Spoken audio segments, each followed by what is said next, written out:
ಎಲ್ಲರಿಗೂ ನಮಸ್ಕಾರ. ನನ್ನ ಚಾನಲ್ಗೆ ತಮ್ಮೆಲ್ಲರಿಗೂ ಸ್ವಾಗತ. ಇವತ್ತು ನಾನು ಬಿಡಿ ಬಿಡಿಯಾಗಿ ತುಂಬಾ ರುಚಿಕರವಾದಂತಹ ಶಾವಿಗೆ ಉಪ್ಪಿಟ್ಟನ್ನ ಮಾಡ್ತಾಯಿದ್ದೀನಿ. ಬನ್ನಿ ಹೇಗೆ ಮಾಡೋದಂತ ನೋಡೋಣ. ಈ ಕಡೆ ನಾನು ಸ್ಟವ್ ಆನ್ ಮಾಡಿ ಒಂದು ಕಡಾಯಿನ ಇಟ್ಟಿದ್ದೀನಿ. ಅದರಲ್ಲಿ ಒಂದು ಬೌಲ್ ಹಾಕುವಷ್ಟು ನಾನಿಲ್ಲಿ ಶಾವಿಗೆನ ಹಾಕಿದ್ದೀನಿ. ಇಲ್ಲಿ ನಾನು ಬ್ಯಾಂಬಿನೋ ಶಾವಿಗೆನ ತೊಗೊಂಡಿದ್ದೀನಿ. ಇದು ಪ್ಯೂರ್ ಆಗಿ ಗೋಧಿ ಹಿಟ್ಟಿನಿಂದ ಮಾಡಿರುವಂಥದ್ದು. ಸೊ ತುಂಬಾ ರುಚಿಕರವಾಗಿರುತ್ತೆ. ಸೊ ಇದನ್ನು ಒಂದು 3ರಿಂದ 4 ನಿಮಿಷ ನಾವು ಲೋ ಫ್ಲೇಮಲ್ಲೇ ಫ್ರೈ ಮಾಡಬೇಕಾಗತ್ತೆ. ನೋಡಿ, ಇವಾಗ ಫ್ರೈ ಆಗಿದೆ. ಇದನ್ನು ಒಂದು ಪ್ಲೇಟಲ್ಲಿ ನಾನು ಇವಾಗ ತೆಗೆದಿಟ್ಕೊತೀನಿ. ನೀವು ನೋಡ್ತಾ ಇರ್ಬೋದು ಕಲರ್ ಎಷ್ಟು ಚೆನ್ನಾಗಿ ಕಾಣಿಸ್ತಾ ಇದೆ ಅಂತ. ಇವಾಗ ನಾನು ಹುರ್ಕೊಂಡಿರ್ತಕ್ಕಂಥ ಶಾವಿಗೆನ ಹಾಫ್ ಬಾಯ್ಲ್ ಮಾಡಬೇಕಾಗತ್ತೆ. ಸೊ ಅದಕ್ಕೋಸ್ಕರ ಒಂದು ಕಡಾಯಿ ತುಂಬ ನಾನು ನೀರು ಸೇರಿಸಿದ್ದೀನಿ. ಇಲ್ಲಿ ನಾನು 1 ಬೌಲ್ ಶಾವಿಗೆ ತೊಗೊಂಡಿದ್ರೆ ಅದರ 4 ಪಟ್ಟರಷ್ಟು ನೀರನ್ನ ಹಾಕಿದ್ದೀನಿ. ಯಾಕೆಂದರೆ ನಾವು ನೀರನ್ನ ಬಸಿಬೇಕಾಗತ್ತೆ, ಅಂದರೆ ನೀರನ್ನ ಜಾನಬೇಕಾಗತ್ತೆ. ಅದಕ್ಕೋಸ್ಕರ 4 ಪಟ್ಟರಷ್ಟು ನೀರನ್ನ ಹಾಕಿದ್ದೀನಿ.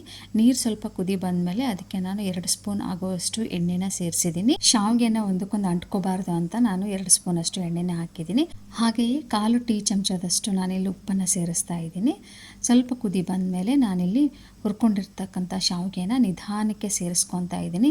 ಯಾಕಂದರೆ 2 ಬಿಸಿಯಾಗಿರುತ್ತೆ, ನಾವು ಎಟ್ ಎ ಟೈಮ್ ಹಾಕಕ್ಕೆ ಹೋಗಬಾರ್ದು. ಇವಾಗೆಲ್ಲ ಸೇರಿಸಿದ ಮೇಲೆ ಒಂದು ಸತಿ ನೀಟಾಗಿ ಮಿಕ್ಸ್ ಮಾಡಿಕೊಂಡು 3 ನಿಮಿಷ ಲೋ ಫ್ಲೇಮಲ್ಲೇ ಅದನ್ನು ಬೇಯಲಿಕ್ಕೆ ಬಿಡಬೇಕು. ಮಧ್ಯೆ ಮಧ್ಯೆ ಹಾಗೆ ನಾವು ತಿರುಗಿಸ್ಕೊತಾ ಇರಬೇಕು. ನೋಡಿ, ಇವಾಗ 3 ನಿಮಿಷ ಆದ ನಂತರ ನಾನು ಚೆಕ್ ಮಾಡ್ತಾ ಇದ್ದೀನಿ. ಹಿಂಗೆ ಮುರಿದ ತಕ್ಷಣ ಇಮಿಡಿಯೇಟಾಗಿ ಮುರಿಬಾರ್ದು, ಸ್ವಲ್ಪ ಗಟ್ಟಿಯಾಗಿ ಮುರಿದಂಗೆ ಅನಿಸ್ಬೇಕು. ಸೊ ಇವಾಗ ಇದು ರೆಡಿ ಆಗಿದೆ. ಇದನ್ನು ನಾವೀಗ ಬಸಿಲಿಕ್ಕೆ ಈ ಕಡೆ ನಾನು ಒಂದು ಜಾರ್ನ ತೊಗೊಂಡಿದ್ದೀನಿ. ಹಾಗೆ ಕೆಳಗಡೆ ಒಂದು ಅಗಲವಾದ ಪಾತ್ರನ ಇಟ್ಕೊಂಡಿದ್ದೀನಿ. ಇವಾಗ ಎಲ್ಲ ಶಾವಿಗೆನ ನಾನು ಜಾರಲ್ಲಿ ಹಾಕ್ತಾ ಇದ್ದೀನಿ. ಸೊ ಜಾರಲ್ಲಿ ಹಾಕಿದ ಮೇಲೆ ಒಂದು ಸತಿ ಮಿಕ್ಸ್ ಮಾಡಿದರೆ ಅದರಲ್ಲಿರ್ತಕ್ಕಂಥ ನೀರೆಲ್ಲ ಕೆಳಗಡೆ ಜಾನ್ ಹೋಗ್ತವೆ. ಸೊ ಒಂದು 10 ಸೆಕೆಂಡಿಗೆ ಮಿಕ್ಸ್ ಮಾಡಿದರೆ ನೀರೆಲ್ಲ ಕೆಳಗಡೆ ಜಾನ್ತವೆ. ನೀವು ನೋಡ್ಬೋದು, ನೀರೆಲ್ಲ ಜಾನಿದ ಮೇಲೆ ಕೆಳಗಡೆ ಪಾತ್ರೆನ ಫುಲ್ಲಾಗಿ ತುಂಬಿಲ್ಲ. ಸೊ ಅದಕ್ಕೋಸ್ಕರ ಅಗಲವಾದ ಪಾತ್ರೆ ತೊಗೊಂಡ್ರೆ ಒಳ್ಳೆಯದು. ಮತ್ತು ನಾನಿಲ್ಲಿ 2 ಟೀ ಸ್ಪೂನ್ ಆಗುವಷ್ಟು ಆಯಿಲ್ನ ಸೇರಿಸ್ತಾ ಇದ್ದೀನಿ. ಆಯಿಲ್ ಸೇರ್ಸೋಕ್ಕೆ ಕಾರಣ ಏನು ಅಂತಂದರೆ ಅದನ್ನು ಅಂಟ್ಕೋಬಾರ್ದು ಒಂದಕ್ಕೊಂದು ಅನ್ನೋಕ್ಕೋಸ್ಕರ ನಾನಿಲ್ಲಿ ಆಯಿಲ್ನ ಸೇರಿಸಿದ್ದೀನಿ. ಆಯಿಲ್ ಸೇರಿಸಾದ್ಮೇಲೆ ಒಂದು ಸತಿ ಮಿಕ್ಸ್ ಮಾಡಿಕೊಡ್ರಿ. ಇವಾಗ ನಾನು ಒಗ್ಗರಣೆಗೆ ಒಂದು ಪಾತ್ರನ ಇಟ್ಟಿದ್ದೀನಿ.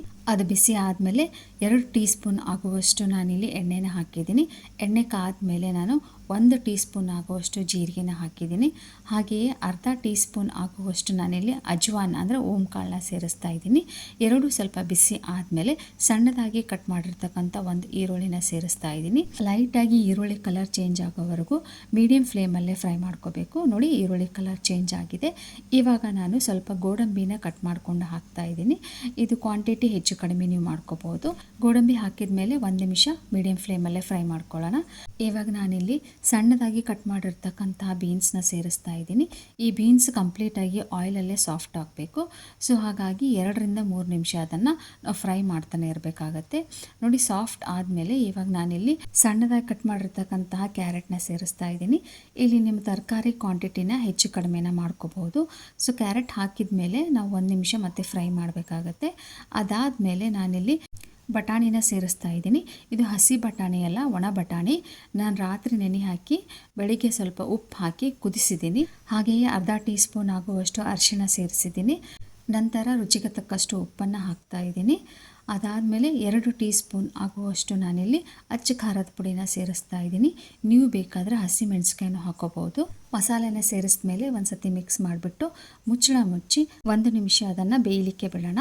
ಅಲ್ಲಿವರೆಗೂ ಮಸಾಲೆ ಎಲ್ಲ ತರಕಾರಿಗೆ ನೀಟಾಗಿ ಹೊಂದ್ಕೊಳ್ಳೋಕ್ಕೋಸ್ಕರ. ಸೊ ಇವಾಗ 1 ನಿಮಿಷ ಆದಮೇಲೆ ತೆಗಿತಾ ಇದ್ದೀನಿ. ನೋಡಿ, ತರಕಾರಿ ಎಲ್ಲ ಚೆನ್ನಾಗಿ ಬೆಂದಿದೆ.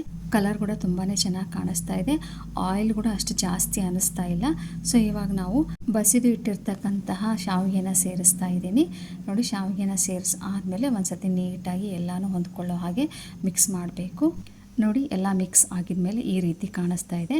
ನೀವಿಲ್ಲಿ ಸಾಲ್ಟ್ನ ಚೆಕ್ ಮಾಡ್ಕೋಬೋದು. ನಿಮಗೆ ಸಾಲ್ಟ್ ಬೇಕಂತ ಅನಿಸಿದರೆ ನೀವು ಇನ್ನೂ ಸ್ವಲ್ಪ ಸೇರಿಸ್ಕೋಬೋದು. ಅದಾದಮೇಲೆ ನಾನಿಲ್ಲಿ ಕೊತ್ತಂಬರಿ ಸೊಪ್ಪನ್ನು ಸೇರಿಸಿದ್ದೀನಿ. ಕೊತ್ತಂಬರಿ ಸೊಪ್ಪನ್ನು ಸೇರಿಸಾದ್ಮೇಲೆ ನೀವು ಹಾಗೇನೂ ಸರ್ವ್ ಮಾಡ್ಬೋದು, ಅಥವಾ ಇನ್ನೊಂದು ಸಲ ಅದನ್ನು ನೀವು ಮಿಕ್ಸ್ನ ಮಾಡ್ಕೋಬೋದು. ನೋಡಿ, ಎಷ್ಟು ಬಿಡಿ ಬಿಡಿಯಾಗಿ ಉದುರುದುರಾಗಿ ಕಾಣಿಸ್ತಾ ಇದೆ. ತುಂಬಾ ರುಚಿಕರವಾಗಿತ್ತು. ಇದು ನೀವು ಬೆಳಿಗ್ಗೆ ಬ್ರೇಕ್ಫಾಸ್ಟು, ಮಧ್ಯಾಹ್ನಕ್ಕೆ ಅಥವಾ ಸಾಯಂಕಾಲಕ್ಕೆ ಯಾವಾಗ ಬೇಕಾದರೂ ಮಾಡಿಕೊಂಡು ತಿನ್ಬೋದು. ಇದರಲ್ಲಿ ಯಾವುದೇ ರೀತಿಯ ಹುಳಿ ಅಂಶ ಇಲ್ಲ. ಬೇಕಿದ್ದರೆ ನೀವು ಲಿಂಬೆ ರಸನ ಹಿಂಡ್ಕೊಂಡು ತಿನ್ಬೋದು. ಫ್ರೆಂಡ್ಸ್, ಈ ವಿಡಿಯೋ ನಿಮಗೆ ಇಷ್ಟ ಆಗಿದ್ದರೆ ಪ್ಲೀಸ್ ಲೈಕ್ ಮಾಡಿ, ಶೇರ್ ಮಾಡಿ, ಹಾಗೆ ನನ್ನ ಚಾನಲ್ನ ಸಬ್ಸ್ಕ್ರೈಬ್ ಮಾಡ್ಕೊಳ್ಳಿ. Thank you.